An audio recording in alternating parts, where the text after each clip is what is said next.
What? Oh, yes, never mind big boats for a moment, fast boats. This pram is the end of the journey and the beginning. We're going 2 knots and 6 knots of breeze. This is where the world starts and ends. The sun and the sea, the day and the moment. Isn't that what we're looking for? Or what's looking for us? I mean, going no place, balanced on the edge of ourselves, tipping toward what we are, not who. Ah, the puff withdraws. We no longer need to hike out, so just bend a knee and the world is right again. This is equilibrium.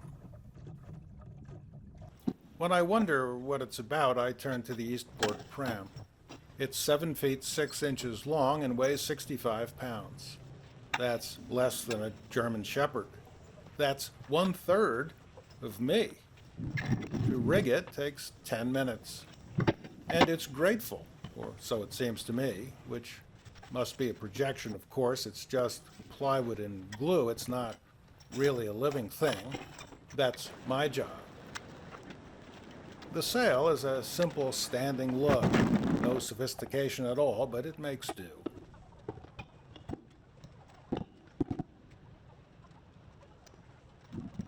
The boat goes into the water like a duck. It sits there, waiting. Come on. All right. Sailing is a partnership, we all know that. You don't tell a boat what to do, you sort of work it out together. On a big boat, the conversation is the clacking of winches, or the shake of a jib, or the feeling of a steering wheel in your hands. But this is telepathy. Ready about! Hard a lee. You're kidding, right? The pram knows what's going on before you do. We are an invasive species, I know that. Weeds, all of us. A pram reminds us of our stature. Sure, we're a big deal. We rule the planet, and this is the planet we rule. The sea passing under us and the dome of sky above. A pram puts you close. It's a microscope with a wide-angle lens. Sense data is all we have. A breeze on the skin, a tiller in the hand, and that sound. That lap, lap, lap of wood on water. Fiberglass boats don't make that sound, and it's a shame to lose the memory of cedar on a bay, slapping to windward back in wooden boat times. I do come just for the sound. Listen.